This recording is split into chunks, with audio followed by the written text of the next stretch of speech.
হরে কৃষ্ণ। গত ক্লাসে আমরা আলোচনা করেছিলাম যে মিরর প্লে অর্থাৎ আয়না দেখানোর মাধ্যমে আপনার শিশুর ব্রেন এবং মেন্টাল কি করে বুস্ট হয়। দেখ, সেখানে আপনারা আমার মেয়ের সাথে ভিডিওতে আয়নার সামনে কথা বলা দেখেছিলেন আমার মেয়ে কতটা এক্সাইটিং ছিল। এটি আমি রেগুলার বেসিসে করি, কমপক্ষে 10 মিনিট, কখনো একটু বেশি, কিন্তু 2বার থেকে 3বারের বেশি নয়।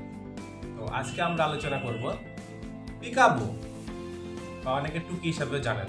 তো প্রথমে আপনারা ভিডিওটি দেখবেন, তারপরে এই নিয়ে আমরা বিস্তারিত আলোচনা করব।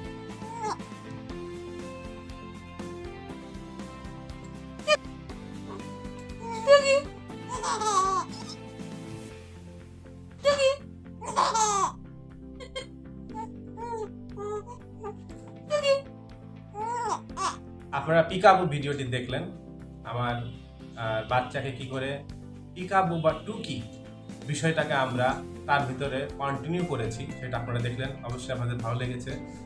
তো পিকাবু মানে হলো যে এক ধরনের বিস্ময়। কিরকম? যে অনেকে দিদা এবং ঠাকুমারা কি করেন, কোনো একটি বস্তু সামনে নিয়ে আসেন, সরিয়ে রাখেন, আবার নিয়ে আসেন। যখন নিয়ে আসেন তখন বলেন টুকি, মানে এটা হলো যে এটা আগেকার দিনেও হতো, এখনো বিজ্ঞানের এই বিষয়টাকে তারা দেখেছে। এর ভিতরে শিশুর ব্রেন বুস্ট হয়। কি হয়? বুস্ট হয়। তো আপনার বুঝতে পিকাবু মানে হলো কোনো বস্তুকে শিশুর সামনে আনা বা লুকিয়ে রাখা। যখন শিশুর সামনে নিয়ে আসা হয় তখন টুকি বলা হয়, অথবা টুকি শব্দের ইংলিশ শব্দ হলো পিকাবু। তো এখন আমরা এই পিকাবু কি বুঝতে পারলেন, এটা কিভাবে করতে হয়, সেটা হলো আপনি শিশুর সামনে কোনো একটি খাতা বা কোনো একটি বোর্ড নিয়ে আসতে পারেন, আর তার পিছনে আপনি থাকলেন। যখন বোর্ডটি বা খাতাটি সরিয়ে ফেললেন তখন বলবেন টুকি বা পিকাবু। বা কোনো বস্তুকে তার খেলনাকে লুকিয়ে রাখলেন, যখন তার সামনে নিয়ে আসলেন তখন বললেন পিকাবু বা টুকি। এইভাবে কি হয়, খেলাটি খেলতে হয় শিশুর সাথে। এটা আপনারা এই খেলাটি আপনারা 1 মিনিট থেকে প্রথমে শুরু করবেন, 2 মিনিট, 3 মিনিট, 4 মিনিট, 5 মিনিট, এরকম করে সিকোয়েন্সটি বাড়াতে পারেন। দিনে একবারই করবেন। এটা করলে কি হয় এটা আমাদের জানা দরকার, তাহলে এটা করার প্রতি আমরা গুরুত্ব বাড়বে। দেখুন, এই পিকআপটা করার মাধ্যমে কি হয়, কোনো শিশু ব্যক্তি বা বস্তুর স্থায়িত্ব বোঝার ক্ষমতা বাড়ে। মনে করেন তার প্রিয় বস্তু কি? বাবা এবং মা। কোনো সময় তখন তার মা এবং বাবা যে চোখের সামনে না থাকে, তখন সে ফিল করে যে আমি একা। তখন সে একটা এমন একটা পরিস্থিতি সৃষ্টি হয়, সে হয়তো মনে করে আমার কেউ নেই, মানে ইনসিকিউর ফিল করে। সে বুঝতে পারে যে বাবা অথবা মা আমার চোখের সামনে নেই, কিন্তু কোথাও না কোথাও আছে, আমি ডাকলে অবশ্যই তারা আসবে।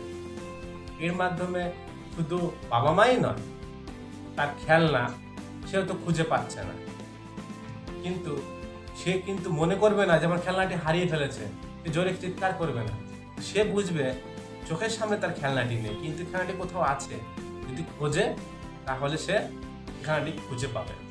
আরেকটা বিষয় হলো, এর মাধ্যমে কি হয়, এই যে খুঁজলে পরে পাওয়া যাবে, খুঁজলে পরে কার নিচে আছে, কোনো একটা বস্তুর নিচে একটা কোনো বস্তু যখন থাকে তখন আইডিয়া করতে পারে যে এটার নিচে আমার খেলনা থাকতে পারে, এই খেলনাটা থাকতে পারে, বা এটার নিচে আমার ওই খেলনাটা থাকতে পারে, বা আমার বাবা বা মা ওই ঘরে থাকতে পারে, বা এই ঘরে থাকতে পারে। এই যে তার ভিতরে প্রবলেম সলভিং যে স্কিল, তার মধ্যে ডেভেলপমেন্ট হয়, এবং তার আইডিয়া করার শক্তি। আমরা কখনো বলি না, আচ্ছা গেস করো তো কে আসতে পারে আজকে, তখন সে মনে করে যে আইডিয়া করে যে হ্যাঁ আজকে তাহলে সকাল থেকে আঙ্কেলের কথা বলেছে, তাহলে মানে আঙ্কেল আসতে পারে। এই যে তার বুদ্ধিমত্তা কাজ করছে, এই পিকাবুর মাধ্যমে বা টুকির মাধ্যমে তার ভিতরে এই স্কিলগুলো বৃদ্ধি পায়। আপনি যখন পিকাবু বা টুকি করছেন, তার ভিতরে কি হয়, আনন্দ পায়। যখন বলে টুকি তখন সে হেসে ওঠে। তার মানে তার ভিতরে ছোট্টবেলায় শিশু অবস্থা থেকেই তার এক্সপ্রেশন বা অনুভব, সেটাকে সে ব্যক্ত করতে শেখে, এবং খুব তাড়াতাড়ি সে ব্যক্ত করা শিখে ফেলে। এর মাধ্যমে এই যে ব্যক্ত করার যে স্কিল, তার মধ্যে ডেভেলপমেন্ট হয়। তো শিশুদের প্রথম দিন থেকে 7 বছর পর্যন্ত বিভিন্ন ধরনের মাইলস্টোন আছে। তার ভিতরে একটা মাইলস্টোন হলো সে 3 মাসের মধ্যে কোনো একটি বস্তুকে 2 হাত দিয়ে ধরবে। 5 মাসের মধ্যে কোনো বস্তুকে 1 হাত দিয়ে ধরবে। এই যে 1 হাত দিয়ে কোনো বস্তুকে ধরবে, এটাকে বলা হয় ফাইন মোটর স্কিল। মানে কোনো বস্তুকে তার ধরার জন্য সে গতি, হাতের গতি, তার ভিতরে যে চিন্তা শক্তি বৃদ্ধি পায়, ব্রেনের সাথে চোখের এবং হাতের এই স্কিলটা ডেভেলপমেন্ট হয়।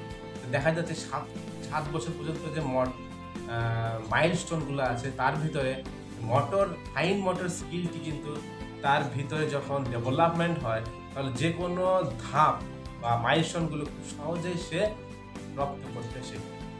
তো আপনারা এই ক্লাসগুলো শুনছেন, আমার ভিডিওগুলো দেখছেন, অবশ্যই আশা করি ভালো লাগছে। অবশ্যই শেয়ার করুন। আপনারা খুব কম শেয়ার করছেন, অন্ততপক্ষে একজনকে শেয়ার করুন যে কিনা তার শিশুকে নিয়ে খুবই সিরিয়াস। সে চায় তার শিশু বড় কিছু করুক, ছোটবেলা থেকেই তার মাইলস্টোনগুলো অ্যাডভান্স। আমার শিশুর কি হয়েছে, কিছু কিছু মাইলস্টোন আছে, যখন আমরা এক্সপার্টের সাথে কথা বলছিলাম তারা বলছিল যে হ্যাঁ আপনার বেবির কিছু কিছু মাইলস্টোন আছে যেগুলো খুব অ্যাডভান্স, মানে যেটা 2 মাসে করা কথা সেটা 1 মাসেই করেছে, এটা 4 মাসে করা কথা সেটা 3 মাসেই করে ফেলেছে। কিছু কিছু অ্যাডভান্স কম আছে, সেইগুলোর উপর আমরা কাজ করছি। যে যারা এই শিশুর প্রতি খুব সিরিয়াস তাদেরকে অবশ্যই আপনারা শেয়ার করুন এবং অবশ্যই আমাকে প্রশ্ন করুন আপনাদের কোনো জানার থাকলে, এবং অবশ্যই রিয়াকশন করবেন যাতে করে আমি বুঝতে পারি যে আপনাদের এই ভিডিওগুলো ভালো লাগছে। হরে কৃষ্ণ।